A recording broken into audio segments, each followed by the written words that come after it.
Friends, family, fans, welcome back to another episode of Back 9 Bets, episode 179.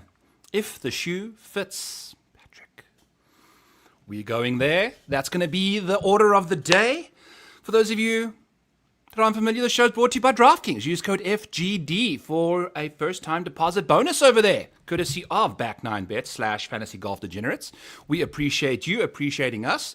Show us some love over there using that beautiful code of FGD. As always, you can also grab everything that you'll see on the screen in the Model Maniac Patreon, which is in the link in the description below. We had a decent week last week. I think we kind of, we lost out with the outrights and the first round leaders and things like that, but the placements usually come through for us. Chandler Phillips he three-putted from 16 feet to miss out on the second leg of our four-leg ladder for him there. So that was tough scenes, but we are going to rock and roll. We've got the model filtered by best rankings per the model, what we are going with here. I'll show you guys quickly what we are using to generate these quick rankings, kind of describe the exact, the way we want to look at this golf course this week. I was trying to rock and roll with my profile picture look, and now that I am no longer introducing to you guys, this looks a lot better. The beard definitely needs to be involved though. Babyface Byron in the outfit that I'm in right now does not look good. But it is what it is. To those of you that don't care, don't care. It is what it is. Anyway, so Scotty Scheffler, number one in the model. Why? Well, we've got 10% attributed to total percentages of the finish rates over the last 12 months, which is win top 5, top 10, and top 20. That'll get you 246% for Scotty Scheffler, finishing top 20 86% of the time. Then we're going to scoot over here, go take a look at some strokes gained for the last little while. And by the way, if you are in the mood for this kind of stuff, you can go look at the finishing position rates, and they are all over here for you. So if you want to see how many finishes in the last 12 months he's had, 22 starts, Scotty Scheffler has finished inside the top 20 19 times. So he's missed 3 top 20s in the last 12 months. Pretty impressive over there. Then if you want to take a look at the strokes gained at this golf course over the last little while, you can take a quick peek over here. Course strokes gained, the average, and then you have weighted average over here for people like Bud Colley, who only has 4 rounds of golf. And as a result, that 1.1 strokes gained, pretty much courtesy of one good round on that Thursday. 5 strokes gained. Now we weight that down to half a stroke, basically, weighted average-wise for TPC South win. So if you take a look over there on the model, we are using about 15% of our weighting of the total 100 for some strokes gained at TPC South win. Very important to have this week. Quite a sticky venue, if I do say so myself. Then if you want to take a look at some stuff going on over here, let me pull up what I popped into the Model Maniac Discord over here for us. Here is the Discordo for you guys, and I've dropped all my articles, all of the things that we've been popping in here for us. If you take a look at the easy, medium, and difficult scoring conditions at TPC Southwind at FedEx St. Jude Championship the last 4 years, we only have 2 instances where this course played hard. So in 2022, the final round, and in 2024, that Saturday, we had a couple rounds play hard. So what we do know is pretty much every single time they are playing this course, it's basically medium scoring conditions. What does that mean to us? Well, if we go back to the model, here are our medium scoring. There's another 10% over there for our total percentages towards the model. If you want to take a look at strokes gain difficulty at this golf course, you can scoot over here. Course strokes gain, course difficulty, boom chakalaka, Bob's your uncle. And here are our guys weighted by weighted scoring. So you can see exactly how many rounds they've had. Each little bit of the cheat sheet has an additional tab that has a bit more data for you guys to kind of deep dive that area of the cheat sheet. And as a result, here we are, medium scoring gems. Scotty Scheffler, Patrick Cantley, JJ Spahn, Ludwig, all gaining 2 strokes or more in medium conditions. We'll chat more about that later. Then we're going to go back to the model over here, kind of scoot over to the right-hand side, take a peek at the micro model, which is the course fit model, for those of you unfamiliar with that wonderful tool that I have for us. Here it is over here in all its glory. It basically uses each hole's yardage, each hole's average driving distance, and the golfer's additional distance that they gain off the tee to determine, okay, what is their general proximity going to be from that fairway. Then from the fairway, they're going to either be in the rough or the fairway.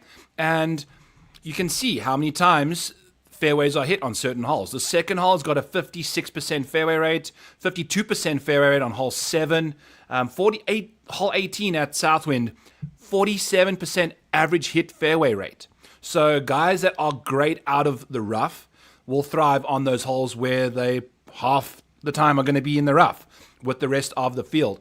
Then it determines how many green regulations golfers hit from the rough or from the fairway. It changes varying dependent on where the golfer's ball lands off the tee. If you have an accurate driver, he's going to have a lot of fairway rate approach shot metrics involved in these calculations for green regulations, for approach play.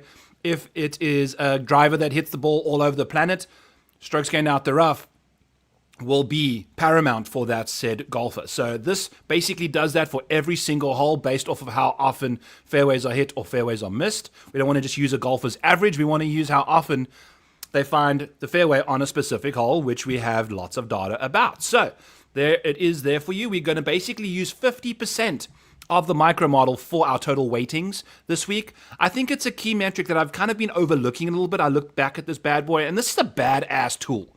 So we are using it a bit more now. 40% for the total micro model rating, 5% for strokes gained approach, kind of important this week, but that's already part of the package to get the micro model rating, and then just some good putting on these Bermuda greens. You know, we get new Bermuda surfaces now. We've just had back-to-back tournaments with Bermuda last week and now this week. So we've had bend season for the last little while. Now we've got the Bermuda boys back on the putting surfaces over there for us.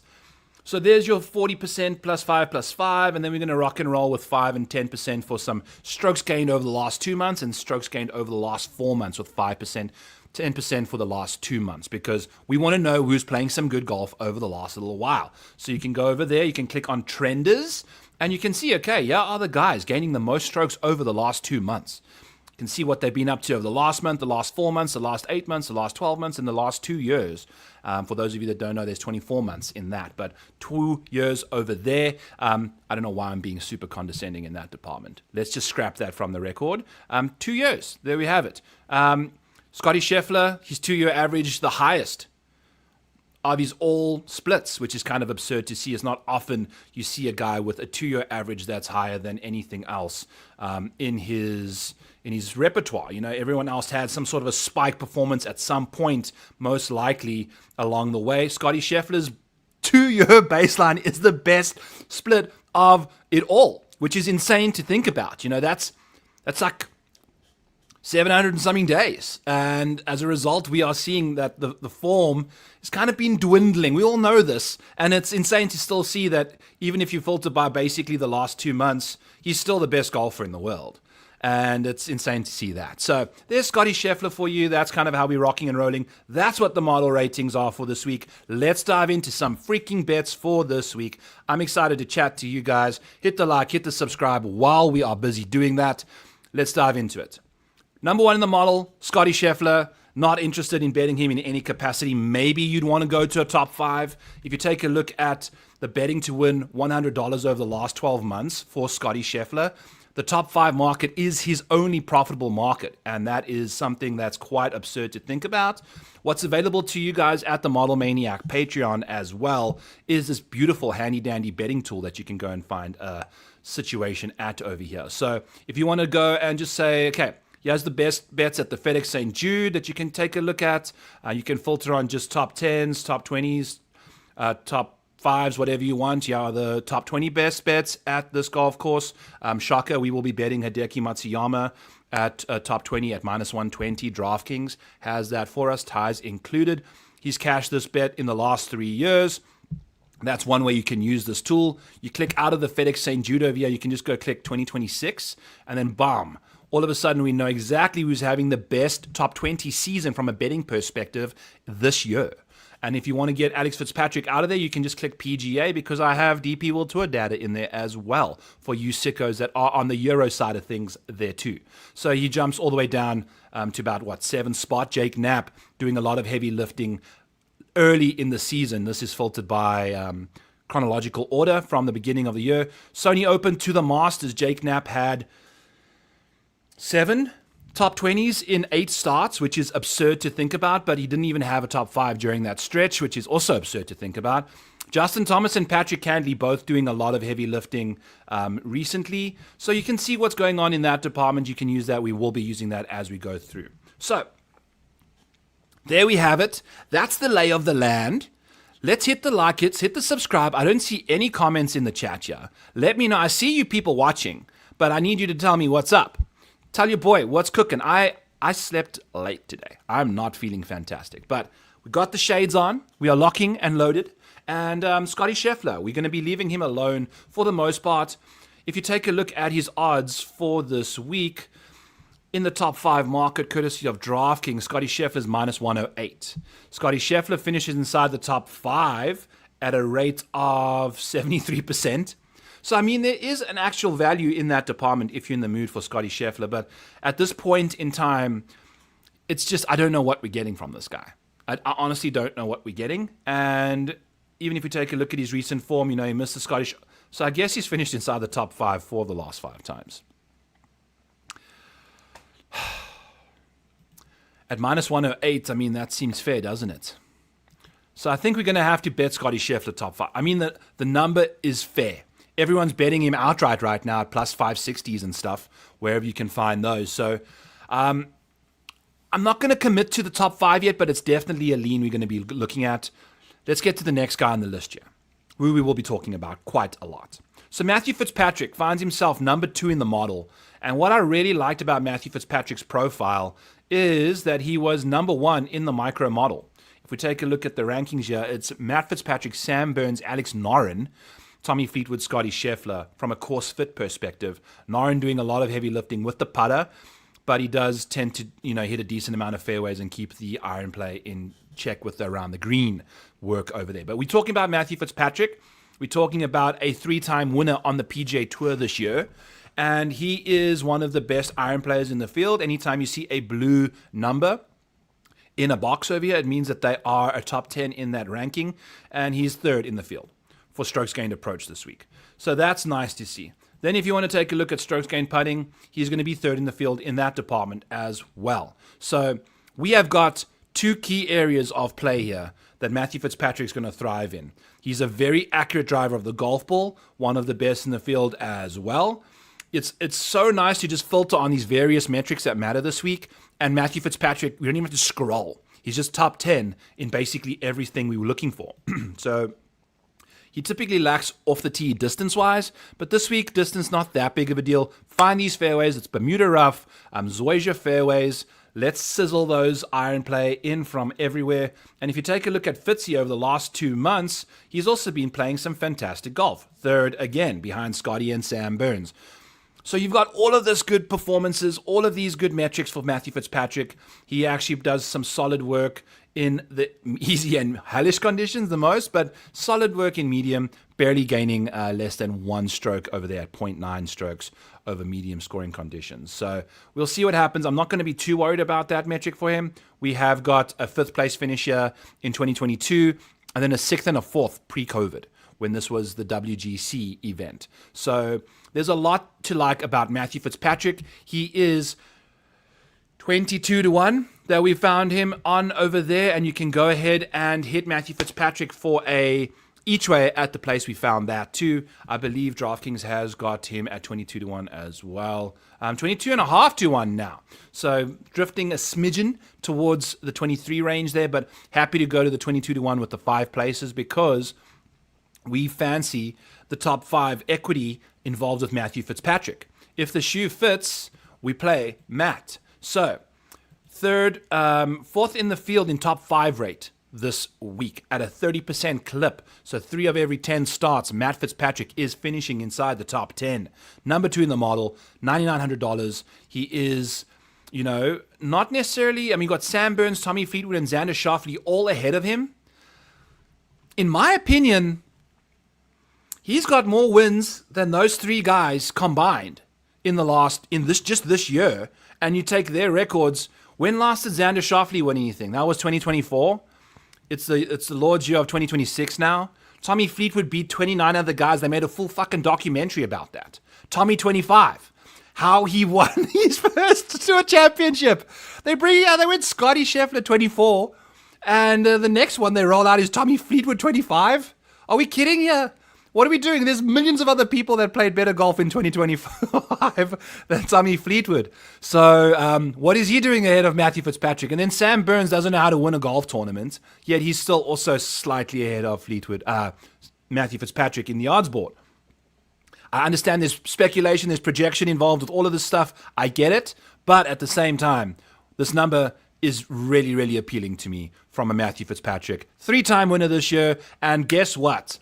All 3 wins have come on Bermuda tracks. Zurich, RBC Heritage, and give me the other one. What was the other one that he had? Come on, Matthew. We know what you got up to. I can go find it here real quick. Matt Fitzpatrick. That should have been, it should be on the top of my head, yeah. So you can use this to do some research if you want. You can hit the win-loss column over here. Boom chuck. Oh, the Valspar. Duh. That's where you want on a very Bermuda track as well. So I think this is where we are rocking and rolling with Matthew Fitzpatrick. Obviously being solid in the win department over there this year. Cool Beninas. We're going with the top 5 as well. If you don't have the each ways, grab that top 5 with ties, without ties. Do the math over there. Let's just share that story with you guys because I don't have too many bets for us, but let's use some included ties mathematics here real quick. See if I can explain it better than I have in the past. So you can go and find these bets. You can go outrights, then you can find the top 5 and the top 5, top 10, top 20 numbers over here. And it looks like Fitzy's plus 460 for a bet without the ties paid in full, and he's plus 365 for a top 5 with ties. So how you determine if you want to go ties paid in full or without the ties is you take the bet that includes the ties and you take the first 2 digits. If it's plus 1,000, you take the first 3 digits. You just basically leave one off the end. So you're taking the 36 and you times that by 3. So it's basically 100. 110, let's call it. You add that on to the odds. So 110 plus 365 is 475. The odds for a bet top 5 without ties is plus 460. So technically speaking, the top 5 with ties is better value by 15 points than the top 5 without ties. That is the best I've ever explained that. I think that I've done this show for 178 episodes. So now, reps help with some things. So there we have it. If you're in the mood, go to the top 5 with ties included. The better value is over there because about 30% of the time, there's dead heats involved. And you don't want to get dinged with the dead heat. So if there's ever like a 50-50 scenario, just go with the included ties. It's just a mental peace of mind situation over there. So go grab yourself a Matt Fitzpatrick plus 365 at DraftKings or do yourself some shopping around, find yourself a better number, wherever you got to go. Matthew Fitzpatrick. There we have it, friends. 2026, the year of the chop, especially in the first round leader market, coming from the first round leader king. We all know Jim Cummings. Hello, Jim Cummings. We've got Nicholas Fields, 9050. Do you believe in Sungjae? Kenny was pretty convincing on the Fantasy Golf Degenerates part. We will get to that on the back end when we get to the DFS side of things, Nico. Good afternoon, JP Del Frio. Good afternoon one more time over there. And does Ryan Fox, the metal yellow first red, have a chance this week? Metal yellow first... What does that even mean? Metal yellow first red. Metal yellow... Yeah, you're going to have to give me some information on what you're trying to tell me there. So, moving along. Let's filter out our stuff. Oh, it's an emoji. Okay, that came through. All right, I'm feeling you. So, Tommy Fleetwood is next up, and I think we're going to be betting Tommy Fleetwood. If I take a quick peek here at the Discord, we're going to make sure I've got the right bets in here. Tommy Fleetwood, top 10, plus 175 at a book that only offers ties. We can't, where are we? If you're in the mood for a DraftKings, it's looking like plus 330. No, we're looking for top 10, plus 150. So there is worth it going to some other spots if you're in the mood for that. But, DK usually has the best outright numbers out there as well. So Tommy Fleetwood, 1 plus 75. Plus 175 is the way we are rocking and rolling with him for a top 10. We're getting a top 10 number at plus 175. Tommy Fleetwood over the last 12 months has finished inside the top 10 50% of the time. If you equate that to a mathematical odds-based probability, that's plus 100. And obviously, it matters what course, what event, what field, size of field, etc., form, blah. Let's take a look at that for Tommy Fleetwood. He's actually been very profitable in the top 20 market. If you've bet to win $100 every single time Tommy Fleetwood has played in the last 12 months, you've returned $476 just betting that 100 to win 100 in the top 20 market. Granted, this week we're going to be betting like minus 150s for a Tommy Fleetwood top 20, sorry. So we're going to go to the top 10 side where he's still profitable at $208 returned over that period. Good to see there. Taking a look at the form at this golf course. A third in 2025, 22nd 2 years ago, and another third place finish 3 starts ago. So that's 2 third place finishes in his last 3 starts at this venue for the Fleetwood situation. And then just in the recent finishes for the last little while, we've got a 11th at the Open Championship, a 14th at the Travelers, a 13th at the Scottish, and a 4th at the Open. So he cashed his first top 10 there. Remember, US Open, cut. Scottish Open, cut. The Open, cut. Massive fields, all of that stuff. Tommy Fleetwood in a 69-man field this week. Top 10, let's get it. This is how we're rocking and rolling. So the form is fantastic. We keep going to guys that don't have good medium scoring, but again, that's only 10% of the model. It's actually the only thing Matthew Fitzpatrick did not check is the medium scoring conditions of the 7 boxes. Tommy Fleetwood checking 5 boxes, one of them not being the medium scoring conditions. We can find out what the other is. Is it the approach play? Yes, it is. So yeah, Tommy not the greatest approach player right now, but again, he's just got good enough scrambling to kind of give him that top 10 floor, top 20, definitely the top 20 floor. I mean, he's finishing inside the top 20 at a ludicrous amount of time, 65% of the time. So we're going to go to the top 10 there because I just wasn't in the mood to lay heavy juice on a Tommy Fleetwood bet. You can go 0.6 units to win your full unit there at plus 175. Ties paid for us over there. Then we got Sam Burns, number 4 in the model. If you take a look at Sam Burns, top 20 is going to be negative, in my opinion, negative odds, minus 144. I'm just not interested in that, given the fact that, you know, he's been playing some solid golf lately. 2nd, 12th, and 3rd. It's been pretty very good. But that's he's only got 1 top 20. I guess a 20th place finish also counts. So 2 top 20s. But the upside at this golf course is just not quite there for Burnsy. Also, the hits a lot of green irregulations. The around the green play has been a bit of an issue, but he putts well on Bermuda. Blah. Leaving him alone, we'll chat more about him later. Cameron Young, also we'll chat about him later as well. Don't necessarily have anything for Cam Young this week. If any, I would be looking at the top 10 rate for him there at 59%, which is delightful. When you consider the top 20 rate is 64%, only 5% difference, that's insane. So he's finishing inside the top 20, and then every time he's doing that, basically 95% of the time, he's inside the top 10 as well. If you take a look at the numbers on the right side here, he's profitable in the top 10 market, not profitable in the top 20 market. Funny how that goes. But Sam, currently, right now, we've got a 43rd, a 47th, and a 61st in his last 5 starts. Yes, we have a 2nd at the Open and an 8th at the Rocket. I was heavily invested in Wyndham Championship. Cameron Young could not putt. Broken putter on these Bermuda greens that he's actually really good at. If you take a look at the Bermuda surfaces here, Cameron Young, even after losing 1 million strokes last week, still one of the better Bermuda putters in the field. You know, it's crazy to see what he gets up to on these surfaces, and he's just putted like shit last week. Total dog shit. So I don't know what to make of that. At some point that will change. I don't see it being a bad DFS play either, depending on ownership. But again, the floor is not there. When I'm coming at it from a betting perspective, I like to be a bit more passive. And again, we are not getting the best numbers for him. He's overly respected. Plus 150 for a top 10.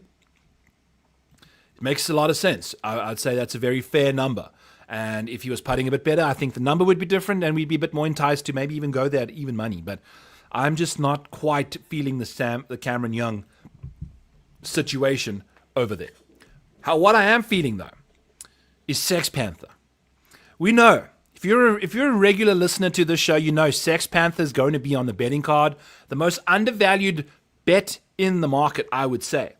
If you take a look at what Russell Henley's got up to over the last little while, in the last 12 months, he is the second best top 20er in this field. Only Scotty Scheffler has more top 20s over the last 12 months than Russell Henley. Rory has the same amount, 67%. Tommy, Cam Young, Siwoo Kim, all next in line.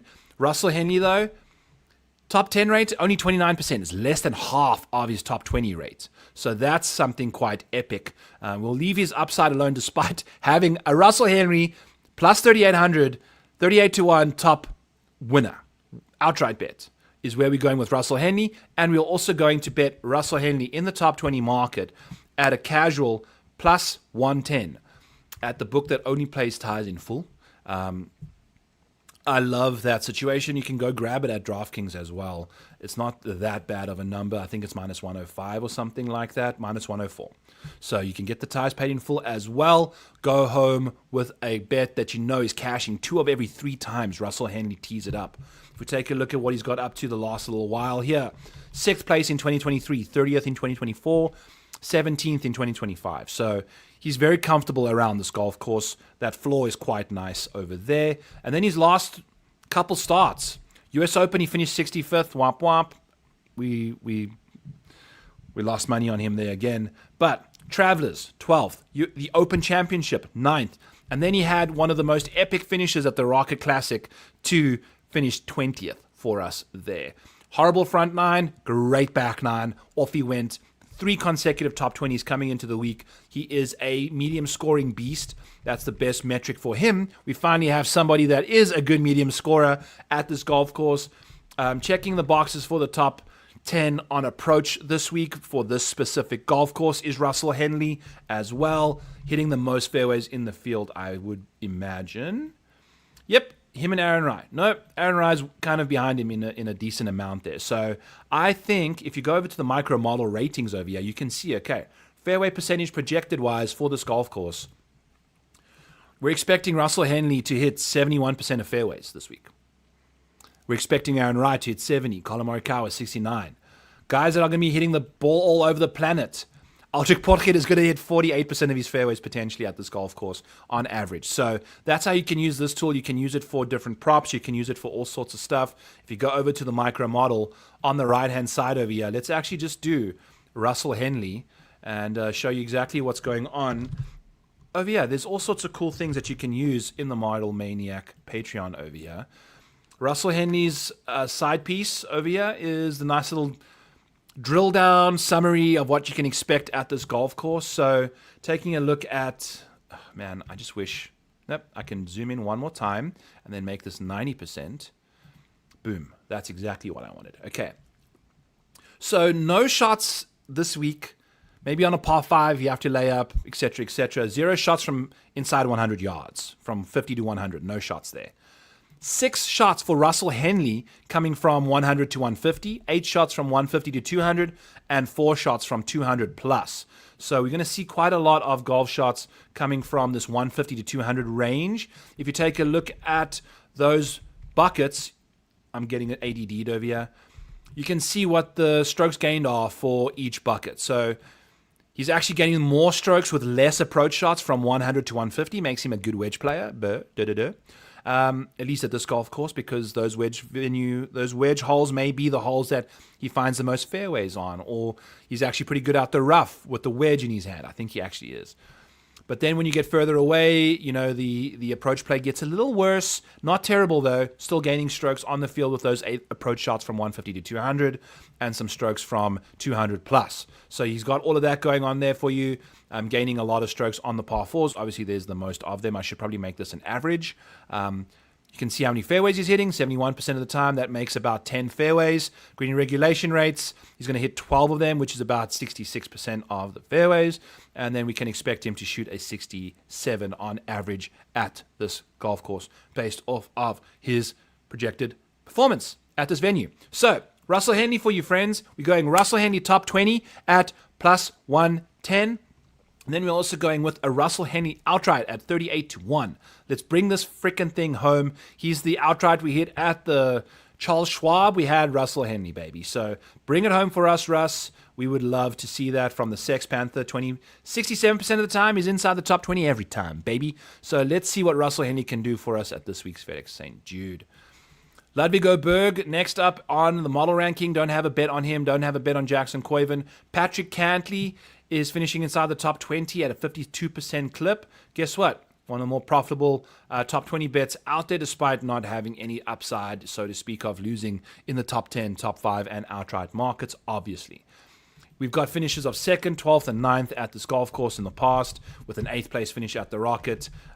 Again, just severe lack of upside. Top 5 rate of only 5%. That's matching what guys have for wins on the PGA Tour. You know how hard it is to win. That's how hard it is for Patrick Cantley to top 5. So he had that 8th place last week. Congratulations to him on that first top 10 in a decade, apparently, over there. Not really, but still, 29% top 10 rate. But the top 5 equity for Patrick Cantley is just not there for me. He just keeps finding himself in that that gray area, and he's just drifting down FedEx Cup rankings, official Golf World rankings. He's 41st now, which is the first time in, I think, a decade that he has finished outside the top 40 in the World Golf rankings. And most majors accept you into that major if you are inside the top 50, I believe. So starting to drift, and I don't know how much golf he's going to be playing over the course of the fall swing, considering he withdrew from the Wyndham. So we'll see there. Moving on to number 10 in the model. We have to switch this out because I made a little edit on Alex Noren versus Hideki Matsuyama. So Hideki now finds himself number 10 in the model. So we're going to upgrade his color from yellow to green live on the show. Finishing inside the top 20 at a 59% clip is Hideki Matsuyama. You can go over to DraftKings, which has the best number in the market at -120 for a top 20. You're going to lay 1.2 units. When you're 1 unit, why are we liking this bet so much? It's probably going to be my Sports Illustrated bet of the week for the panel. It's the only... Hideki's actually returned some cash, fractions of, in the top 5 and win markets as well. But he's also returned the most, only $89 though, in the top 20 market. But that's not what we're really here to talk about. We are here to talk about the fact that he's cashed this top 20 bet at this golf course the last 3 times. We just showed you there on the screen a little while ago while I was going through all of this stuff. You saw Hideki had cashed all 3 of those over there. And the best part about what you can do with all of this is you can just hit the reset filters. Yes, go Wyndham. We can go boom. And then it's going to just show up right here for us, Hideki Matsuyama. We go top 20 bets. That's not the Wyndham. We want the St. Jude. St. Dude. The FedEx St. Dude wipes. All right, so Hideki Matsuyama cashed that bet at -133 in 2024. Cashed it at +115 and +100. So we're getting that exact same range of odds for Hideki, which I love to see. And we've cashed that now 3 times in a row. If I have not repeated myself enough about that, there you have it. And then you can take a look at what he's got up to in the last 5 starts.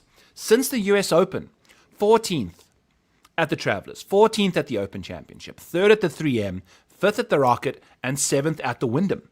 So that's 5 consecutive top 20s. That's 3 consecutive top 10s. And it's something that we're going to have to take a peek at, because Hideki's starting to fire. He loves this golf course. The form's coming in hot. The recent history is fantastic. The price is very, very fair. And as a result, we've gone to Hideki Matsuyama at 30-1 as well. Betting him to win this damn thing. Let's bring it home, Hideki. 29-1 now at DraftKings as well. I'd imagine that's still one of the best in the market, since the 30 was the best when I bet that over there. There were 33s, and I was in my head. I was just in my head about it for some reason and let that drift away until I fired up the model. I wanted to confirm what was going on. If you're not prepared, prepare to lose money. That's just how it goes in the betting streets. Usually getting there first is the best way to go about it. Finishing inside the top 20, 59% of the times, is Hideki Matsuyama. How's your mama, Hideki Matsuyama? Bring home that bag for us this week. Those are going to be the outrights and the placements for the week. that's it. A very short, concise card. We're going to dive into some DFS stuff here afterwards. I might be doing some live ads as we go. It is a no-cut event. There's going to be 4 straight days of golf. We'll chat some first-round leader leans before we get some tee times. Maybe the tee times come out after hearing a quick word from our partners. New DraftKings customers, get in the game right now. Sign up today and make your first deposit of just $5 and instantly get $25 in free Pick 6 bonus picks, plus a powerful single-use 100% winnings boost token. That means you can play for free with $25 in bonus picks, and if you win, boost those winnings up to 100%. That's up to $100 boost in cash. New customers only. Bonus picks and your boost token expire in just 14 days, so don't wait. This offer is live from June 20th through August 23rd. Download the DraftKings app, sign up, and start playing Pick 6 today. Must be 18 or older, 19 in Alabama, Nebraska, 21 in Arizona, Massachusetts, and Virginia. Valid only where Pick 6 is available. Gambling problem, call 1-800-GAMBLER. New customers only, minimum $5 deposit required. Full terms at pick6.draftkings.com/promos. Play free, win bigger, only on DraftKings Pick 6.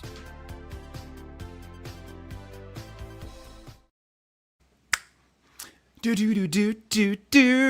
Love that tune in the background there. Thank you for listening to that. 60 seconds. It pays the bills. It helps us bring the show to you for free. So we appreciate that. Awesome. Sawsome. Thank you so much, friends, for tuning in. Hit the like, hit the subscribe. Use code FGD while you're at your Becking's call. All right. We are filtered by DraftKings pricing. We are going to take a look at some names. And you know what? Since I've got the ADDs, let's take a look at some requests that came in hot and heavy. Off the top, oh no. There we go. Okay. Computer froze for a second there. Had a minor freak out. We are back. Does Ryan Fox have a chance this week? Let's take a look. We can go over here, player summary. So the best way to use, if you want to take a quick deep dive for a quick holistic look at a golfer, you type in Fox, you hit enter, and boom. There we have it. DraftKings ranking of 43rd on a 69-man field at $6,800. Model ranking of 48th. Okay.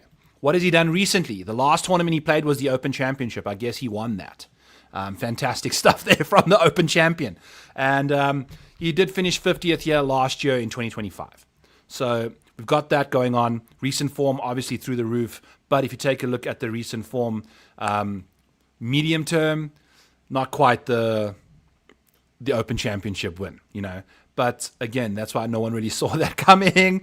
Wasn't necessarily doing the greatest work over the last little while. So can't say that he's... I don't know. I don't think I like it. You know, the model's not a fan of the pricing even. So we're not a big believer in Ryan Fox, so to speak. If you go over to this side of things, so the left-hand side of the screen here is all like the raw data. It's stuff exactly like you can see. He has his ball striking. This is the strokes gained he gets every single shot he has from each different proximity. He's expected to hit about 300 yards on average this week. Hit 53% of his fairways. Remember, Russell Henley's going to hit like 71% of them. It's pretty difficult out of these Bermuda roughs to kind of really be super pinpoint accurate at this golf course. He is a very good iron player though. And so what these numbers, some of these numbers don't mean much to you if you're just looking at the numbers. But if you scoot over to the right-hand side over here, we are looking at just a lot of good stuff. Also, this is all color-coded for a full field event. So, you know, bear in mind anything that's pretty close to white is probably poor. Not the best driving accuracy. There's only 4 people that drive it straighter than skewer than Ryan Fox this week. So the overall proximities from 50 to 100, from 150 to 200, he's 60th in the field on approach.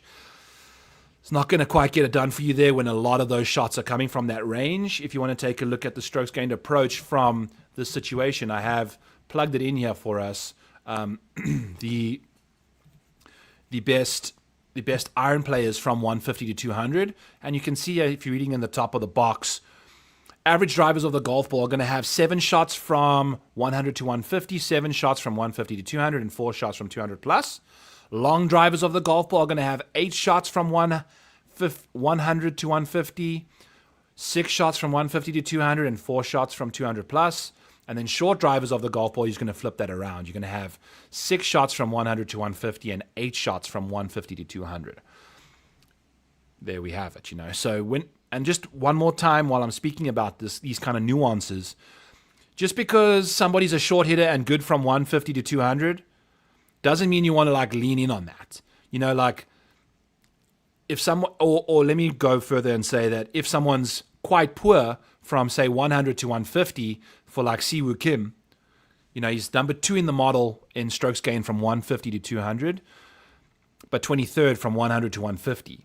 I still want him to land up in the 100 to 150 range because being that much closer, you're still going to gain, your overall proximity is going to be closer to the hole anyway. You're not going to be gaining as many strokes, but you would have gained more strokes there off the tee by being closer. So that's why the ball striking numbers matter a lot. So don't get confused about that. You know, if someone's a bad wedge player and they're going to find themselves in the wedge range all the time, they're still going to hit the golf ball closer than they do from 150 to 200 than from the 100 to 150 range. So just thought I'd mention that. There are some guys that kind of have goofy splits like that. JJ Spahn being one of them. Ideally, you know, you want a golf course that everyone's hitting from 150 to 200 and beyond because he's not a very good wedge player, 59th in the field from this range. So basically what you're looking for is these kind of things. There we go. Okay. Ryan Fox, where the hell is he? You know, this is what we saw earlier. It's not necessarily the best metric for him. Oh, I should just search his name and we can save ourselves all a bunch of time looking through that. We remembered he was quite poor in this range, right? So, yeah, strokes gained from 150 to 200 does his work over there and from 200 plus, but this middle range where we're going to have 7 to 8 shots, 6 shots, not the best from there. So there we have it. Also very good out of the rough. Obviously, he's a very good rough player. Bermuda greens, Bermuda rough. I don't know how much I like him out of the Bermuda rough at this golf course. The rough penalty out of Bermuda grass is typically higher than overseeded, you know, ryegrass and things like that, Kentucky bluegrass, etc., etc. A couple years ago, I didn't even know how to say Poa-annua, and I almost butchered it there again. We'll just pretend I said it correctly that time. So now we know all of the stuff about these things. So the nuances of different golf courses. If you're not hitting a lot of fairways, you know, you probably find Ryan Fox does a lot better out of like thick rough at other golf courses that aren't Bermuda. I don't know. Whatever. We'll see. We'll see. We'll see. So there's your Ryan Fox take. A lot of it. Enjoy. Do we like Colin? As a person, more modern Colin, yes. From an outlook perspective, Colin Morikawa is actually... These are questions I hate because my immediate answer is no. He's 20th in the model. If we go, let's go play a summary for Colin Morikawa as well. You know, DraftKings has him priced 8th at $9,300. That's a 12-spot difference that the model has him at 20th. So no good over there. Course history at this venue, we've got a 5th, we've got a 13th, a 22nd, and a 22nd. So really, you know, remember we've had, I think this was a cut, but since then he hasn't had a top 10. He is the 8th priced golfer in the field. You decide what you're doing over there. In the last 2 months, he's had a better performance, but in the last month, you know, it's kind of drifted back again. He hasn't gained over 2 strokes really, except for that 2-month period, finishing inside the top 10 about 33% of the time, finishing inside the top 20, 56% of the time. What does that all mean? Let's look at the ranking side of things instead. He's going to be the number 1 ball striker this week, though. So you're getting the best ball striking performance, from what I understand. Strokes gained balls. Let's go over here. There he is. Yeah, Colin Morikawa. So the off the tee numbers plus the approach play plus the fairway rate at this golf course is going to be very important, and he's got that going for you. Then you can just decide what are we going to do with Colin Morikawa on the short game side of things. If he spikes there, he spikes there. The problem with Colin is that the recent form has been really lackluster. From 17th and 18th at the 2 majors is fantastic. You know, he's a top 20 beast in those situations, 3rd at the Travelers. So, fine.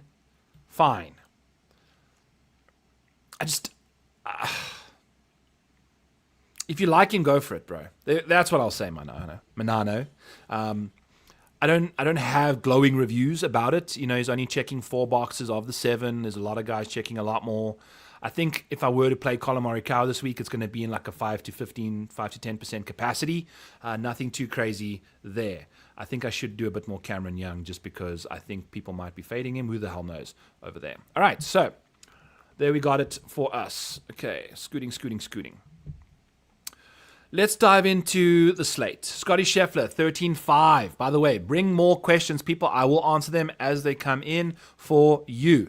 Once we get done here, we're going to rock and roll. Going to do some rapid fire down the DFS board here. Maybe we hit all 70 guys as we get out of here. Kind of give us a color code as we're rocking and rolling. Let me do my thing and see there. Also, I'm going to just do a quick peek-see quickly to see if there are any tee times out yet, so that we can maybe potentially look at some DFS, some first round leader stuff, and then we can also take a look at the weather at TPC Southwind, which I haven't even looked at this year. It looks pretty damn calm to start off. It's just going to be a beautiful, beautiful period out there. It's just going to be baking. Hot to trot, feels like 107 degrees, no wind. That's not ideal. I think you ideally want more wind than when it's super hot like that, because it just cools you off, obviously. We don't see much wind coming through at all. You know, when wind averages, like the wind, not the wind gusts, are less than 10 miles an hour, that's when these people just destroy these golf courses. So I would imagine that medium scoring is definitely in the firm area of where we're going to be going. Any hellish or hard conditions, they would be induced by extra wind. We're not getting that this week. So conditions this week, calm wind, hot temperatures in the 90s all week long in Memphis, walking on tippy toes if you are on tarmac in Memphis there. So yes, okay, get rid of this because this just chews up bandwidth.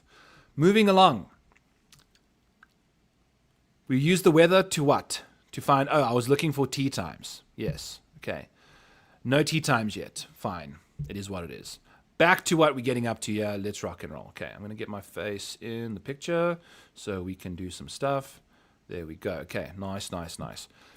So, Scotty Scheffler. Going to play him in like 10 to 20% live lineups, probably 20% actually. Just have him in there. As a result, we'll need to chat about some guys in the bottom of the range over here to deal with that. So I'm actually just going to move my face back out of here just because this is just the way to go. All right. So Scotty Scheffler, 13.5. He's the best golfer in the world. Blah, blah, blah, blah, blah, blah. Has finished inside the top 5 here the last 2 times. We're contemplating betting him top 5. There we have it. Scotty Scheffler, tag for you over there. I wonder if the transcript will pick that up. At $11,500, Rory McIlroy is 14th in the model. He's basically hemorrhaged you money across the board. He's hemorrhaged me money across the board. The bet tracker at the bottom over here would tell you Rory McIlroy has just cost me like 10 units this year. I just can't figure him out at all. We do have a third place finish here in 2023. That was ages ago. Miscut in 2022, 68th basically in 2024, and just decided not to even show up last year. So he's showing up this year. Do you think he wants to be there? No. I think I saw somewhere someone mentioned to me that Rory has not hit a golf ball until like 3 days ago. So there you have it for Rory. The recent form, he's only got 2 top 5s this year. It's been bad. It's been like really bad. If you take a look at Rory's profile, like it's pretty poor. We'll just get the FedEx St. Jude out of here and just do 2026 in general. Look at this. It's been disastrous. He's had a couple top 20s this year, obviously. But again, he's almost had less top 20s than he has missed the top 20s. You know, missed the Players, missed the US Open, Arnold Palmer Invitational. He withdrew just at the truest. He didn't even come through there at minus 455. Woo-hoo-hoo! And then the Hero Dubai Classic, he struggled there too. So, you know, that's what happens with Rory. He's barely made you any money in the win market because of that Masters, blah-de-blah-de-blah. We'll see how that goes. So in general, can't quite say I'm thrilled about Rory's situation. 32nd at the US Open, 40th at the Open, 7th at the Scottish. Doesn't like this golf course. Medium scoring conditions. He hates this kind of situation. For some reason, this scoring average is not his jam over the last 12 months. Again, Rory, not a lot of data. It could lead you astray. You know, that's just what you're going to be getting from Rory over there. Yeah. So only checking 3 boxes this week, which means he's top 10 in 3 areas of the 7 up top here, which are medium scoring, course fit, aka micro model rankings, strokes gained over the last 2 months, TPC Southwind strokes gained, aka course history, your win percentages, top 5, top 10, top 20 finish rates, aka your top upside rankings. the overall model ranking, which we have in column F over here, and then strokes gained approach. Just we need good iron players this week, and Rory ain't got it. So just not going to be playing him at all. Tommy Fleetwood ranks out nicely. Do we get a top 5 from him? Maybe, maybe not. I don't know. We're hoping for a top 10 as we bet him there. Third in the model, 10-2 on the price tag. I'm cool with that. Just match the field at 15 to 20%. Tommy Fleetwood. Xander Schauffele at $10,000. Man, that win percentage is 5% because he won the Bay Current in Japan. The first time he's ever top 10, I think, at the Zozo, which was the Zozo. They just needed to change the current from Zozo to Bay Current, and he's a Bay Current guy. 2024, he had a second place finisher. Outside of that, we haven't had a top 20 in the last other 4 years. 22nd, 24th, 57th. Not a fan of this golf course. And by the way, 2024 was the year Xander Schauffele won the Open and the PGA Championship. So that was easily the best year of his career. I'm not too concerned about that. Now, the thing is, we got a second place finish at the Rocket Classic. It's also a golf course that really suits his game. I wouldn't say that he's playing better than he was in 2024 or better than he was in 2023 or 2022 or 2025. He's just playing good golf right now. In fact, we can actually go take a quick peek. I keep trying to do it rapid fire, and then I don't do it because I keep deep diving guys all the way through. So you can go take a look at career summaries here. Total, 2023, 2022, we're right up there. 2025 was probably the worst year he's had in a while. Post-injury, but did have that win. Again, only 3 top 5s in 2026. Not the greatest for old Z-Man, X-Man, Xander. So there we have it, fading him and Rory. That's an easy situation up top. One of them's probably going to bite me, we'll see. But really liking how Tommy and Scotty are fitzing up for this week. Matthew Fitzpatrick, I could play in half my lineups this week. Maybe, 40% of them. We'll see. I haven't decided if I'm going... I'm probably not going to go 150 lineups. I'm probably just going to do some 3 entry maxes that have, there's some nice 3 entry maxes that have like a $5, an $8, $3 price tag, which you can kind of almost treat as like a 20 entry max if you stack those, in the right way there. Nice payouts as well in those three entry max competitions. There we go. I'm going to need more than this, 16 ohms. You can't just ask me why. Are we talking about Rory, or was I talking about Xander? What in specific are we asking here? So going to need a more pointed question from you there. We've spoken about Matthew Fitzpatrick, going to be playing a lot of him. Cameron Young, ownership. I put the ownership in, I think. And hide. Yes, we have ownership. Okay, good. I just put that in while we were doing this a little bit ago. Okay, so yes, I'm cool with fading Xander and Rory at 15 and 17% ownership if Tommy Fleetwood and Matt Fitzpatrick's going to come in at the same ownership. Load up on the 2 guys I really like, and I'll play them instead of playing the other 2, kind of thing. Maybe that's the way we want to look there. Maybe we do a bit more Tommy Fleetwood, actually, along with some Matt Fitzpatrick. Okay. Could play Matt Fitzpatrick and Tommy Fleetwood together, I would imagine. 10,200 and 9,900. It leaves you 29,900 for your next 4 guys. So we'll have to see how we can go there. But I do like a Tommy Fitz start and then just shove in all the guys you'd play in Scotty lineups into that team there.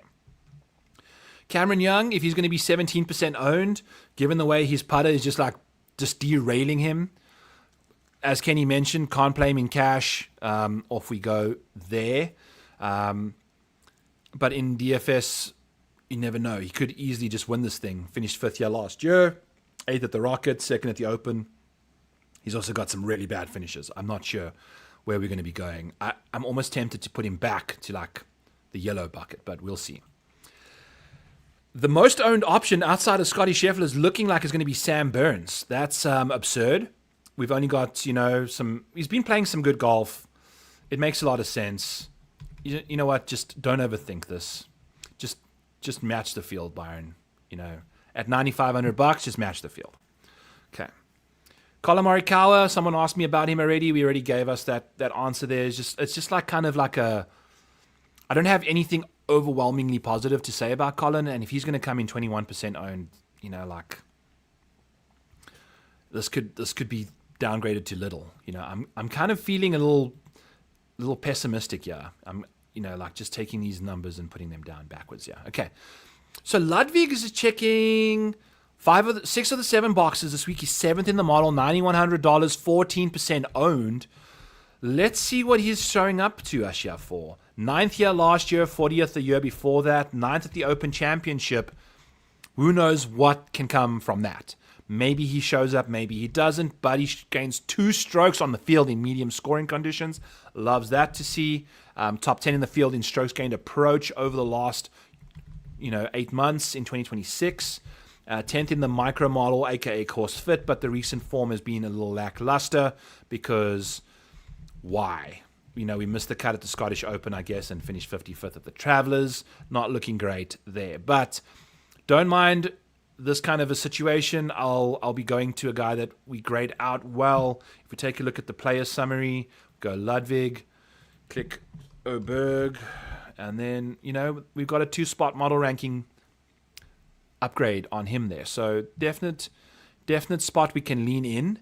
If this 14% gets closer to 10%, as people start disliking him and going to Colin instead, going to Sam Burns instead, even Hideki, we'll see what happens. So don't mind going to Ludwig as a kind of a leverage option at 14% ownership if that remains true. Hideki Matsuyama, we've obviously spoken about top 20s and the outright on him. We'll get to Hideki in the betting market, but I'm at 22%. I think we just got to match the field. Just click him in there in 1/5 of our lineups. He's playing too good at a golf course. He's played too good at, I don't know. The top 5 rate, that's all basically lately. And he's really coming in hot to trot right now. The ownership is a massive concern for me. But, it's a 70-man field. You got to play some guys. So there's a reason ownership is going to accumulate around some people over there. Will you and Darbo be back this week? Need a BMW Sunday night preview. Okay, brother. So Darbo had his date night 2 weeks ago, and then I was just man down on Sunday. Just exhausted, just tired. It's just been a busy month. And I had month end last week. I had friends in town. It was just a mess. So just wasn't vibing a show on Sunday night. I went to bed pretty early. So we will be back for a BMW preview. We will be back on Back9Bets or Sweet Spot DFS. Back9Bets, my Back9Bets YouTube channel over there. Chris Gotterup, 23rd in the model, 9% owned. This is where you just say, you know what? Off we go. Play some Chris Gotterup at 10% of your lineups, whatever. Don't really have too much to say about him. He's the best outright bet in 2026. Plays medium scoring conditions well. Hits a lot of green regulations at this golf course. Going to be struggling around the greens in general, but doing his thing. He's just such an enigma. He's just such an enigma. Is old Chris Gotterup, not checking any boxes, not grading out great, but he could win this tournament. He could very easily just win this tournament. I don't know. I think Zoysia is a bit more spongy. I don't see the ball rolling out as much on Zoysia, so those like bullet drives that he's hitting going to like catch the grass and stop, so he might have to hit them a little higher. I don't know. We'll see.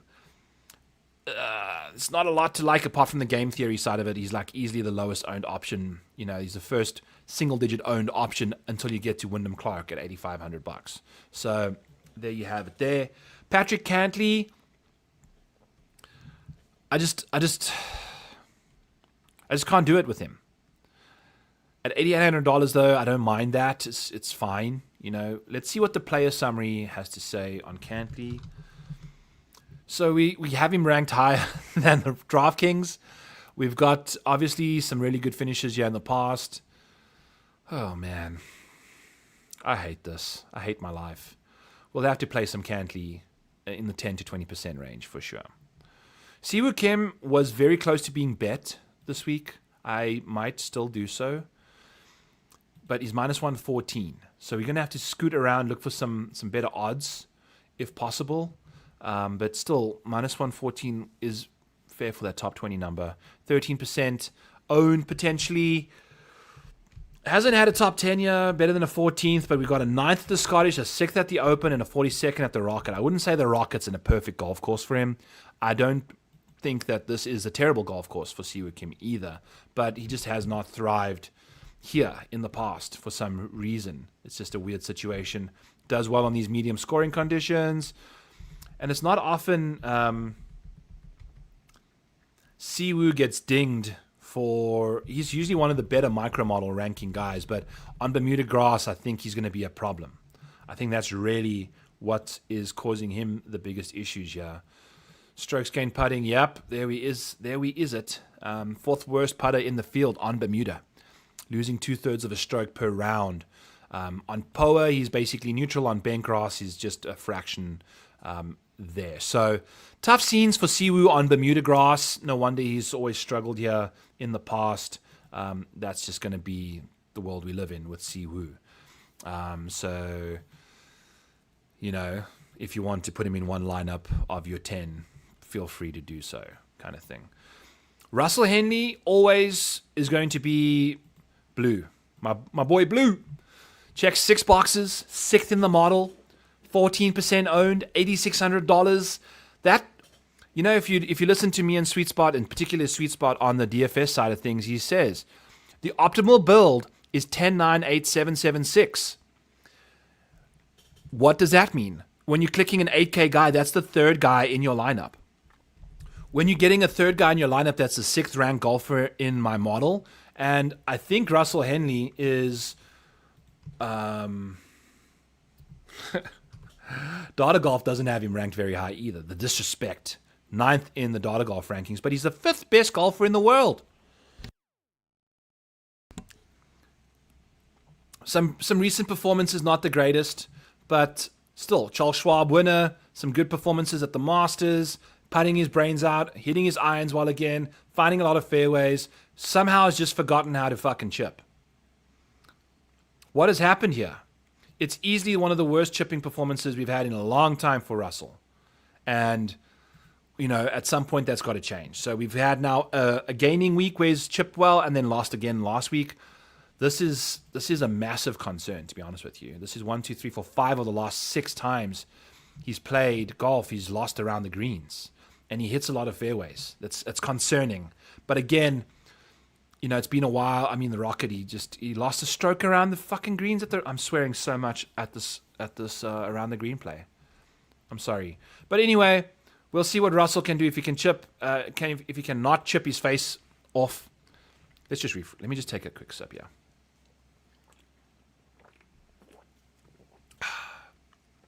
By the way, this coconut lime cooler, Waterloo flavor, Guy Fieri's Flavor Town endorsed, delicious.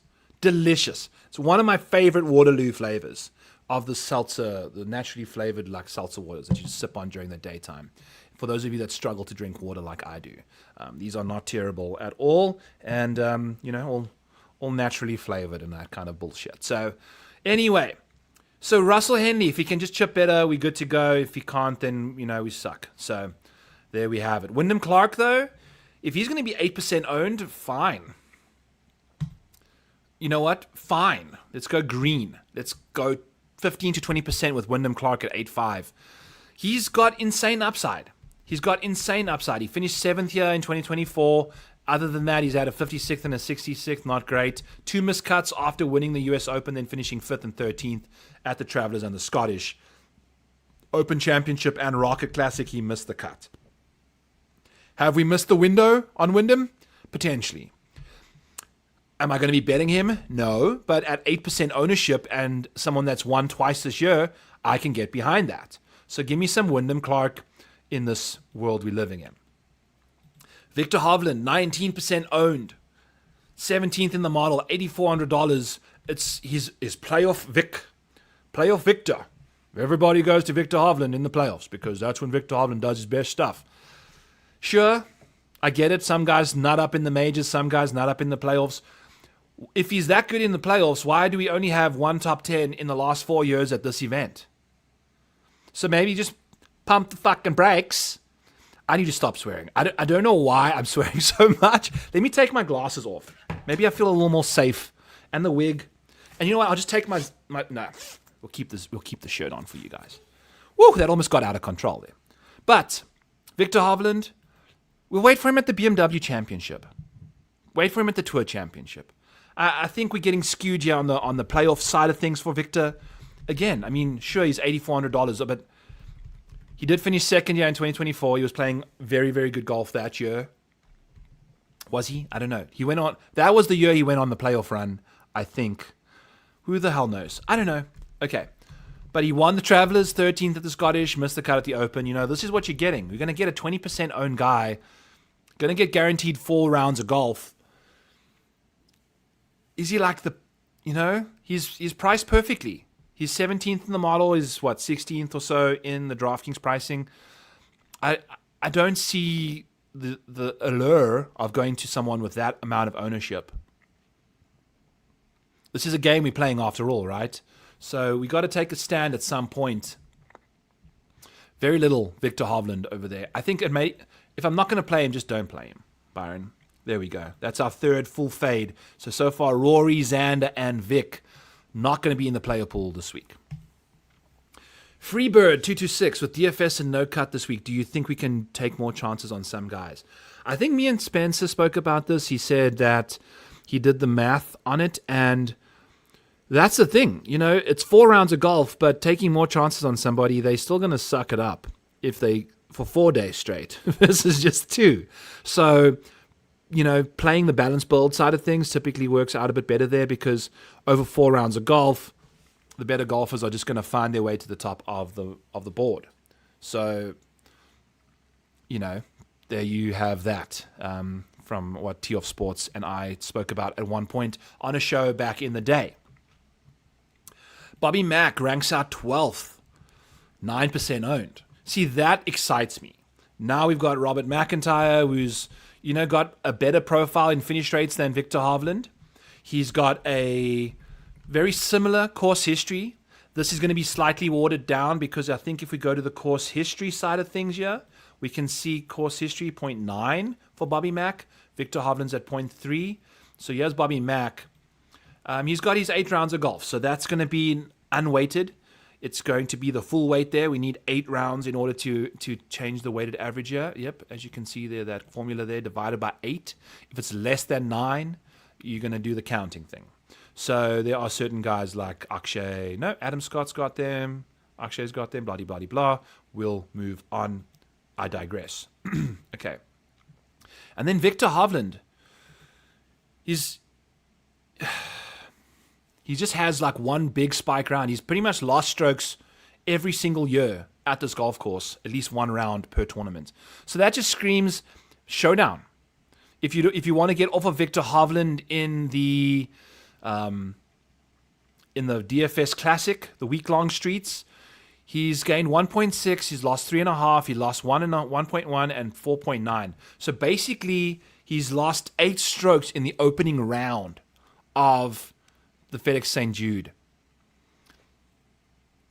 And he's averaging 1.3 per round. So if you're in the mood,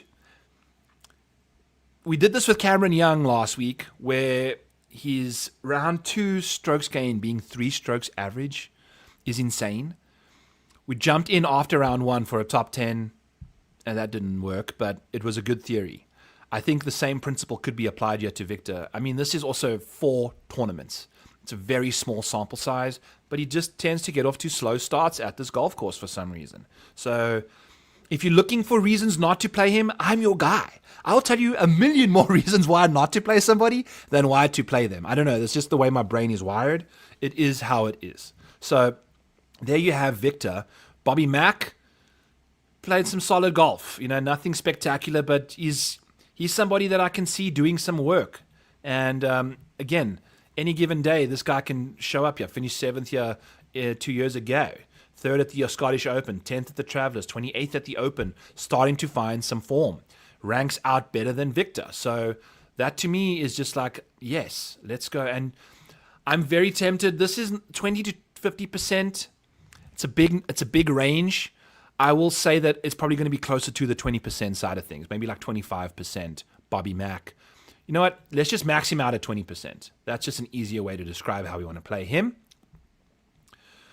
At 9% ownership, though, depending on where you play him, you could get 8, 7, 10, whatever. Love that. That's why I tend to like clicking guys from green to blue, which means you're going from 10 to 20% ownership in my player pool to 20 to 50% ownership. It's something that when you find a guy you like that the public is not on as much as we are, like we saw here with Robert McIntyre, 12th in the model, I'm cool going to him a little bit more, because that's when you're in a big tournament and you need your guys to come home for you. At 9%, Bobby Mack can be a bit of a difference maker, whereas a 19% Victor Hovland, a lot of more people are going to have him in their lineups as well. And if 1/5 of the contest has Victor Hovland and he has a mediocre performance, then Bobby Mack's time to shine is there. It's Brucey's time to shine, the Scottish Brucey for us there. So let's see what he can do. Jackson Coyven at $8,200. Kenny thinks he's tired. He's been playing a lot of golf. Don't think that the Scottish Open and the ISCO happened at the same time as the Open. He finished 10th there, first at the 3M, 31st at the Rocket, and 29th at the Wyndham. Solid performances. All very mediocre putting performances as well, if I do say so myself. Jackson Coyven. It's been rough. We've now had 5 starts as a professional, and 3 of them he's lost strokes putting quite heftily, to be honest with you. And the 3M, he won, and he gained 6 strokes putting. So there's the upside. There's what's capable. Is he fatigued? I don't know. The distance is whatever. He's not necessarily the longest driver of the golf ball, but he is mega accurate, which I love at this golf course. He's hitting his irons really well as well. Has the spike potential, obviously. I mean, this was a week like no other. And then you can kind of the upside for Coyven is the pressure. He won the 3M, which immediately put more pressure on him than winning the tournament. So he just won the 3M. He beat Scotty Scheffler by 3 strokes. So we're going to get a guy that can beat Scotty Scheffler by 3 strokes. That's when Scotty Scheffler finishes second. So beat the field by 5, basically. He's $8,200. He's 11% owned. He's putting on Bermuda grass. We know how good of a putter he is on Bermuda surfaces long term. It's where he grew up. It's what he grew up playing on. It's how he played his college golf. It's all of that stuff. These finishes, the worst finish he had, okay, the John Deere, he missed the cut. He putted bad. But anything other than that, he's finished 31st. That was like the worst performance he had. And I think he was trying to make it to the playoffs. So he knew he just needed to make it to the weekend, basically, for these 2 tournaments, the Rocket and the Wyndham, to make it in. I think the relief he's had, he's number 70 on the FedEx Cup rankings. And I want to go take a quick peek at something that I shared. Yeah, who was it? John. Jesus, Byron. Here we go. Paul Hodonowanek.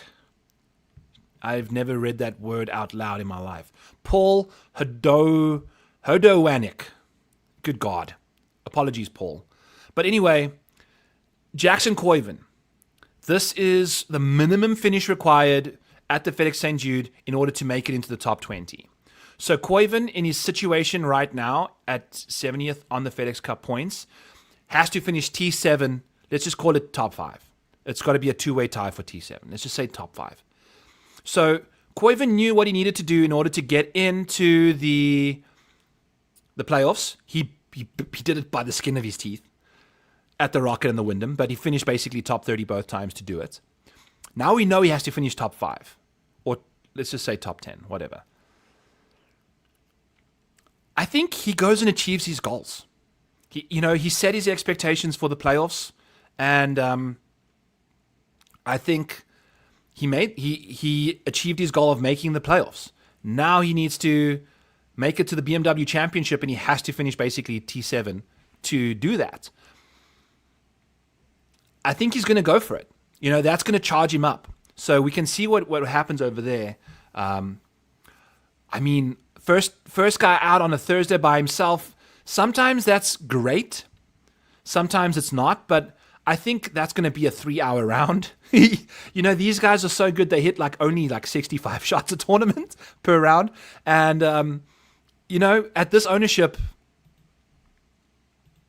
I'm blue, double D, double die, double. We're going Jackson. Let's go. We're in Jackson, Mississippi. We're walking in Memphis. You know how it goes. So I'm just threw out all sorts of random words out there. But yeah, first out there says JP Del Frio, first tee time. Oh, so the tee times have come out. They still haven't been uploaded to Data Golf. Oh, well. Okay, is what it is. Moving along. Justin Thomas.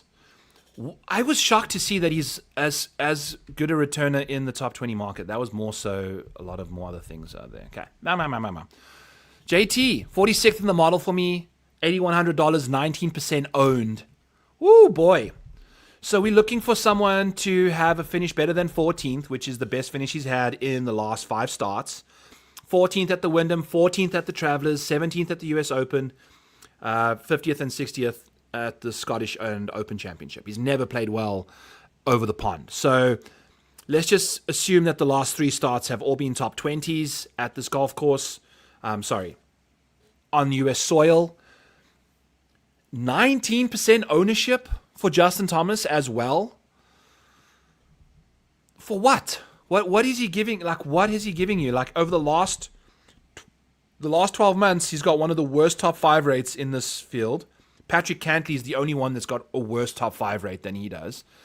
17% top 10 rate. It's a 70-man field. If you're not finishing inside the top 10, you're not going to be optimal. And as a result, this is a very easy fade for Justin Thomas. So, yeah. Man, I want to click Victor in the yellow. Yeah, let's get him back to yellow. No, we committed. We're making a stand. There we have it. All right, so $8,000 Justin Rose. Justin Rose, friends, has more wins per start than Justin Thomas has top 5s. So he's going to be half the ownership. He's the defending champ. He didn't quite bring it home at the Open Championship. I think he's going to be very pissed off about that. We'll see what happens. So give me Justin Rose. I'm in. You never know what he gets up to. I always say I like to play Justin Rose at big tournaments, at big events, and Justin Rose won the playoff FedEx St. Jude Championship here last year. Does he take pride in the fact that he's going to defend it this week? Hopefully. At 11% owned at $8,000, I'll take a gamble on that, So that 10% is going to drop to 5 once this tournament's gone, because that is the one that's in here. It's the one of the two starts that he won the Farmers as well earlier this year. So he's finished 20th, 22nd, and 1st in the last 3 starts at the FedEx St. Jude. That's a solid floor for an $8,000 option. That's better than Justin Thomas in the last 3 years, and we get half the ownership. This to me this is how you play the game. Tom Kim, next up, $7,900, 14% projected ownership. He's got a first, missed the cut at the Open, 20th at the 3M, and then 5th at the Wyndham. We had Tom Kim for a Wyndham win. Did not come through for us, sadly. Just didn't hit enough fairways on Sunday, which is something he does not necessarily do often. He's a very good finder of fairways. Hits fairways routinely. Was just leaking them right-hand side. A little nervy probably. Hit them in the rough in the wrong spots and made a double on one of the holes. I think hole 11. So wasn't good there from Timothy, but it's okay. We'll give him another chance. We kind of just matched the field here at 15% or whatever. He's going to go off at there. JJ Spahn, $7,800. Second year last year. 7th at the Travelers. Another similar kind of a shortish positional venue. Scottish Open, Open Championship, and the Rocket, he's finished no better than 40th. So a lot of ownership for someone that's not got the greatest recent form right now, but you know how it goes. So I'm just seeing now. Freebird's trying to say that Justin Rose hasn't been good since he changed clubs. Fact. Well, he finished 11th at the US Open. He changed clubs there. He finished 25th at the Travelers. Not terrible.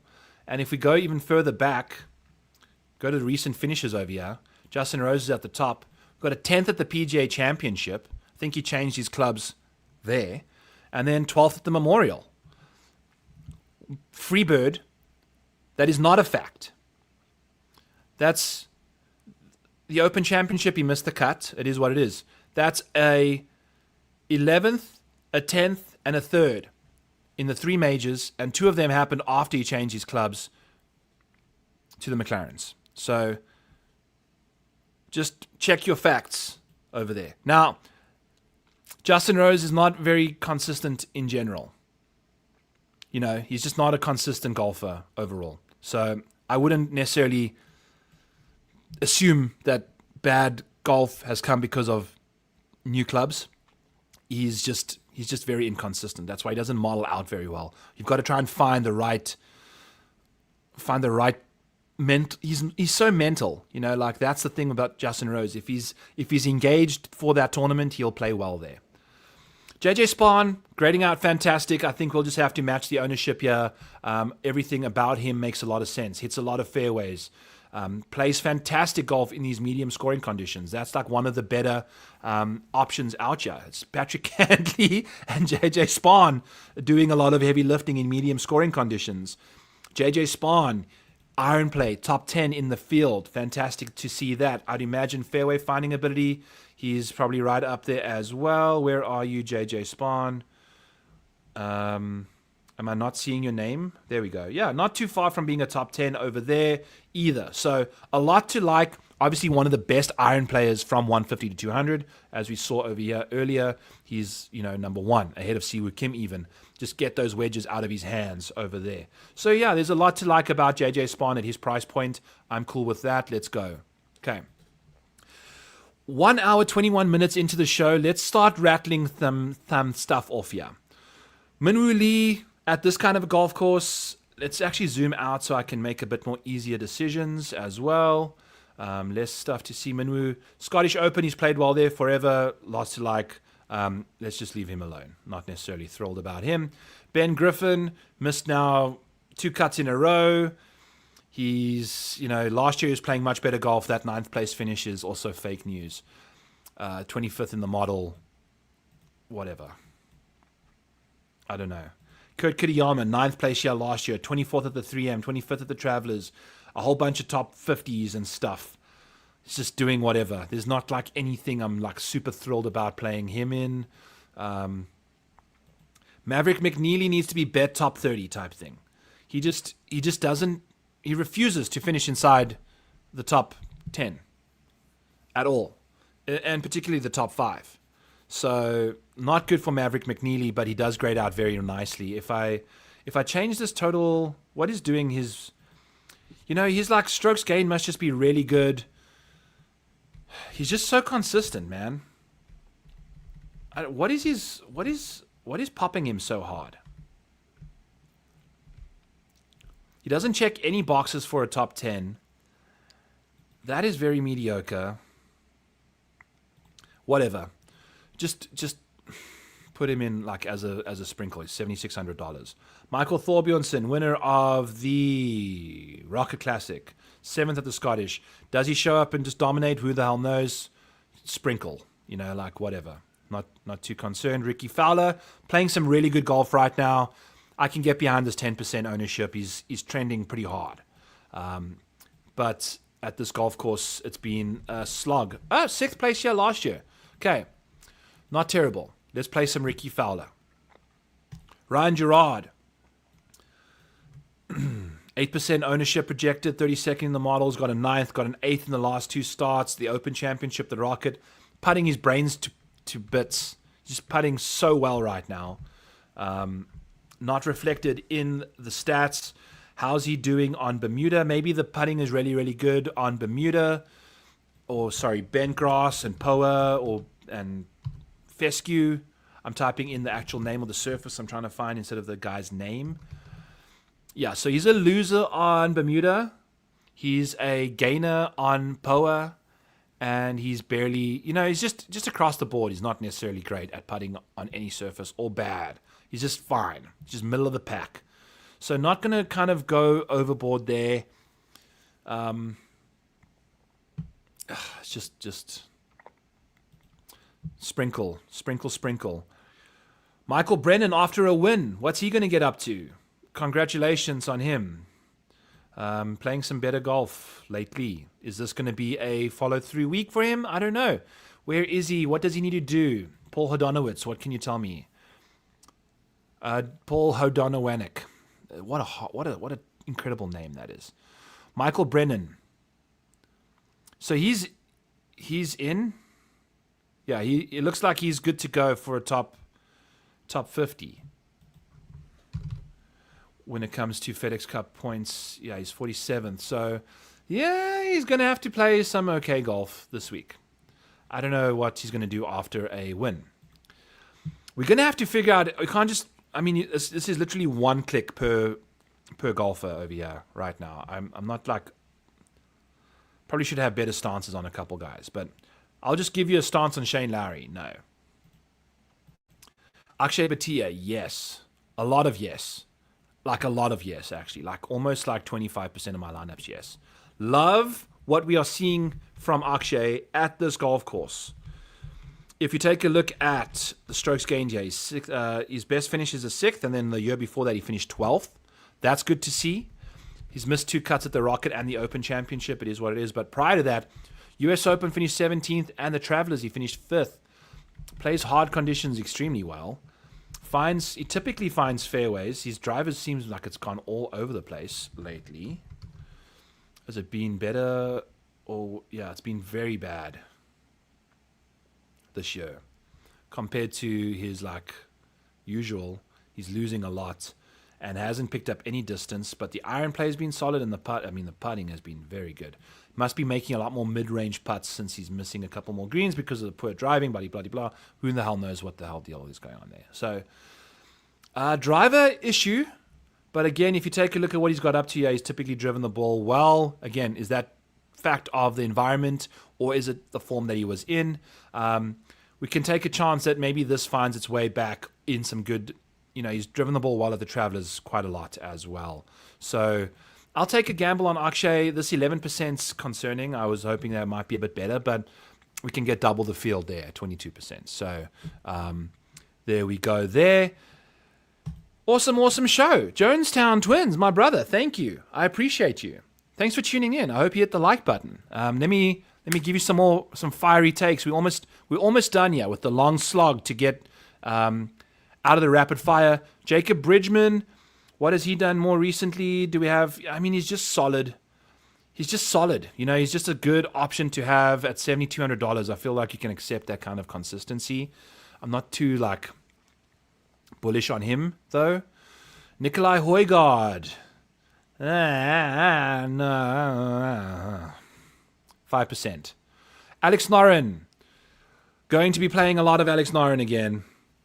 We've got a 7th at the Wyndham and an 18th at the Open Championship.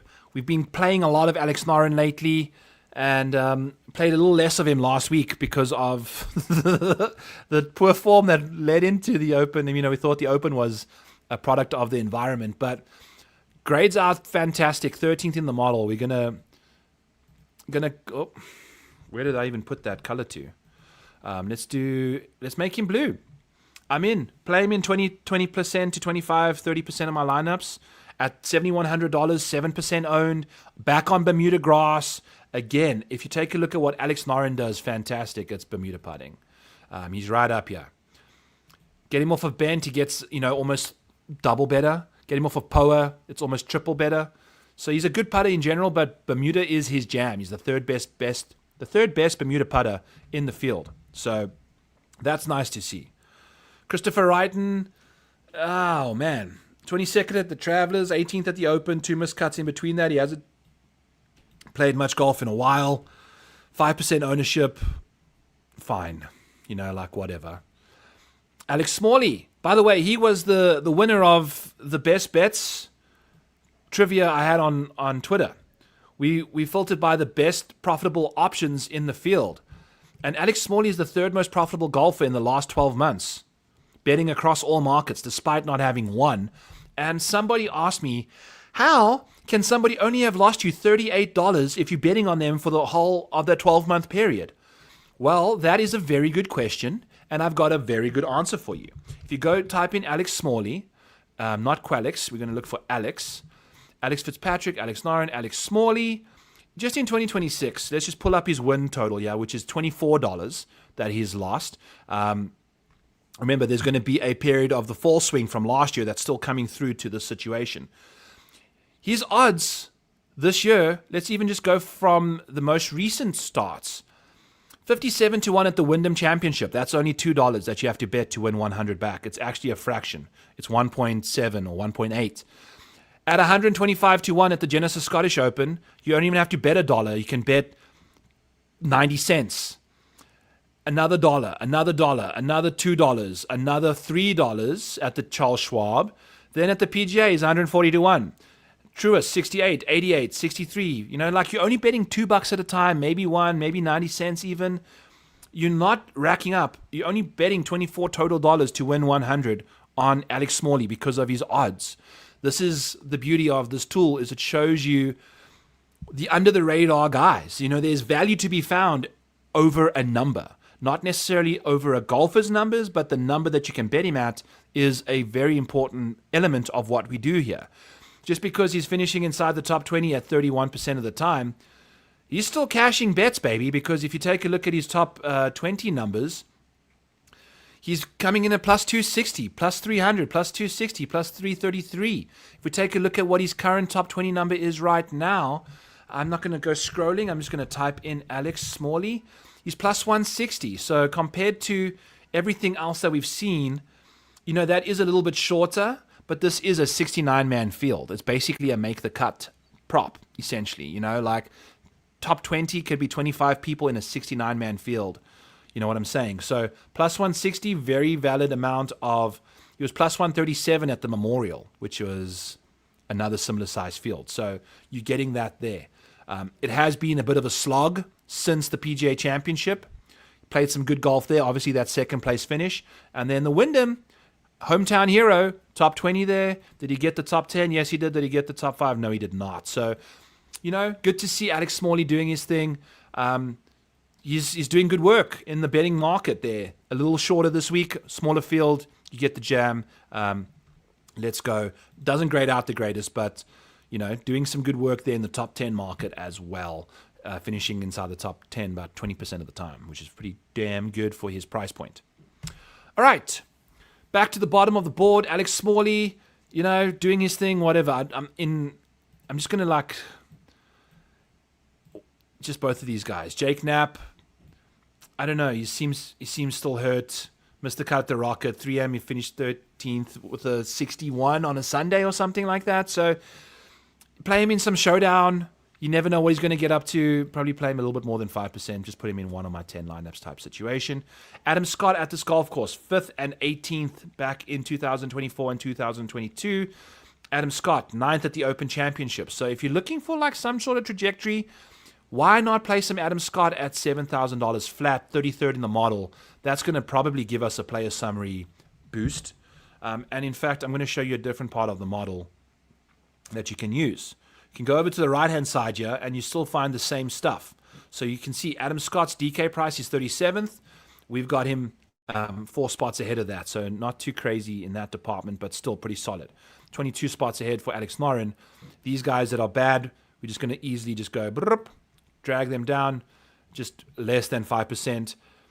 Maybe not even, I'm probably not even going to play them, to be honest with you. So we're just going to fade the fuck out of those guys. Off we go. Alex Fitzpatrick, and by those guys, I mean Keith Mitchell, Jordan Spieth, and Harris English, who rank 59th, 58th, and 60th in my model. We are looking at them being DK price of 40. So completely mispriced in my model compared to DK in a bad way. We're just going to leave them alone. Jordan Spieth, no top 10s in a decade. Keith Mitchell, the owner of the most ridiculous scorecards ever that never matter. Harris English also just not finishing remotely close to anything spectacular at all. So there we have it. Okay. I think someone asked me about Sungjae. We're getting there slowly. All right. Alex Fitzpatrick, I'm a very big believer in Alex Fitzpatrick's potential. The model's not grading him out great. The form lately has cost me money. It hasn't been good. I bet him at the Scottish, missed the cut. Bet him at the Open Championship, had one of the worst rounds over the weekend. Wyndham Championship was playing good golf, another big blow-up round. There's just been some struggles, but again, long-term, I mean, he's been playing some good golf. So we're going to go back to him. I believe in him long-term. You know, can't fade everybody either. So we've got to click some names in the $6,000 range here too. Ryan Fox, we spoke about, very lackluster situation. Aaron Rye makes a lot of sense at this golf course. Obviously, very middling performances. 29th at the Wyndham Championship. No surprise there. Had back-to-back top fives entering that week. 31st in the model. Yes, I'll take him to go. Gary Woodland. 10th at the 3M. That makes a lot of sense. And 7th at the US Open. They played... Aronimink was the PGA Championship, and the US Open was... I forgot. It was so long ago. I forgot that golf course. Was it? You could just mash driver, right? Wherever you wanted to, kind of thing. Not really. I don't know. But we'll be playing Gary Woodland at 5%. Grades out nicely. What's his... loves easy scoring, medium scoring for some reason. He's not an easy scoring guy. He loves medium scoring. And he's going to be hitting a lot of greens and gaining a lot of strokes off the tee with his distance. So hopefully he can keep it in play. He's been playing quite poorly lately, but let's go with Gary Woodland in just like a lineup or two. And then Sungjae Im. There we go. Okay. Here we go. Nicholas Fields. Do you believe in Sungjae? Kenny was pretty convincing on Fantasy Golf Degenerates pod. Yeah. Kenny could sell ice to an Eskimo. You know, I think that's the case there. Sungjae still grading out fine. $6,700, 36th in the model. We are getting a 10 spot boost on him. So I don't think I'm going to be as high on him as Kenny was, but I'm definitely going to be involved with Sungjae. Let's get some Sungjae Im action at $6,700, 8% ownership. You know, people are seeing the tea leaves over there. Corey Connors. Yeah, it's the approach play. You know, that can leave at any given moment. If we take a look at Sungjae's like round by round stuff, for the 2026 year, I will have my round by round tool back up again as well. This is the problem. This is like Sungjae's bloodbath of approach play. We had a Rocket Classic approach week where he gained, and he basically was neutral at the Wyndham. But these three finishes have been pretty solid. You know, he's been playing better and driving the ball well. I think what's he done at this golf course? He's played quite nicely here in the past. So no problem playing Sungjae Im in 10 to 20% of my lineups either. I agree with you there, Nicolos. All right. As we're getting to the end here, Corey Connors has actually been trending in a really good direction. I don't like the fact that he's ranking 54th in the model. That may have to be a maniac override to some capacity, but I'm in. I like Corey Connors and like where he's been going. I mean, this form coming in that's Jordan Smith. This form is still not terrible. 14th at the Open, 20th at the Rocket, 39th at the 3M. That's fine. He's $6,700. Let's go. You know, like that's cool for me. I'll play a bit of Corey Connors, even though the model's not a fan. Eric Cole, the model loves Eric Cole. He's just kind of floating in irrelevancy there. I will be playing him in a lineup. And I say 1 of 10 lineups. I don't know. I will have to see if this all makes sense. These are just initial leans, by the way. Jordan Smith. Kenny loves Jordan Smith. Love this from Jordan Smith coming into the week. Love the course profile. Love it all. He might be getting a maniac override as well. Love what's going on over here. Sahith Theegala, incapable of doing anything inside a top 40 outside of a US Open. Weird performances there for him. Playing some good golf, struggling. Michael Kim. You play Michael Kim in Showdown, and you play Michael Kim in Showdown when he's far from the lead. There we have it. There's your Michael Kim summary in 10 seconds. We'll just be playing him in Showdown pretty much entirely. Harry Hall will be someone I'm in the mood for. plays very good golf on Bermuda surfaces. No surprise after multiple missed cuts and a 51st on Bent and Fescue and the Peaky Blinder Mother Gutter showed up at the Wyndham and putted his way to a 5th place finish there. The first 5th place finish, aka top 5, Harry Hall has had since the 2023 Charles Schwab in a regular field event. He did win some One Flight or ISCO or something a year or two ago. But regular field events, this is the first top 5 Harry Hall has had in over 3 years almost. So I'm in on Harry Hall. He's a $6,400 option, and there's a good chance we're going to be playing him. I want to say 20%. We're going to be pushing him towards that 20% range for sure. His grades out too well. He's grading out way too well. The ownership at 5% is delightful. I love the fact that everything he's been playing on here has been bad, non-Bermuda surfaces. Get this guy back on Bermuda. Let's freaking go. Remember, the putting, he has Harry Hall, second in the field in Bermuda putting. You know, if you go bent surfaces, he drops quite a lot, you know, down to outside the top 10 in a 70-man field. So being the second best on this surface checks out. Makes a lot of sense to me. So give me Harry Hall at $6,400 in 25% of my lineups. 20, you know, a decent chunk. He's cheap and he's low owned and he can give you a good week, which is a top 10 or top 20, you know, like quite routinely. He's been struggling a little bit lately, but we'll get some form going on in Bermuda side of things over here. But Carly, always play him on Bermuda tracks. He tends to play quite nicely on those situations as well. 14th here last year, 18th at the Open Championship. Feel free to sprinkle him into a lineup or two. Brian Harmon at this golf course, I don't know. 3M Open, you'd imagine that should have been the Open result, finishing 3rd, but he didn't. Missed the cut at the Open, cost me a lot of money, blah, blah, blah. Don't have anything good to say about Brian Harmon, not too much bad either. Max Homa, 6th year last year, 2nd at the John Deere, starting to find some sort of reprieve. I don't know if he can drive the ball well enough at this golf course. He's just not playing great golf right now. 4%, give me Harry Hall instead. You know, simple situation there. Nick Taylor, perpetually outside the top 5 as well. Perpetually outside the top 10 as well. So not interested there. Not interested in any of these guys either. Should probably make a bit more red options here as well. There we go. Okay. Nico Echeverria starting to find his groove. Played really nicely last week at the Wyndham Championship on some Bermuda grass. Loves that surface for himself. Had a couple top 40s at the Scottish and the Travelers. Don't hate it. Not gonna love it though. We'll have him in a couple.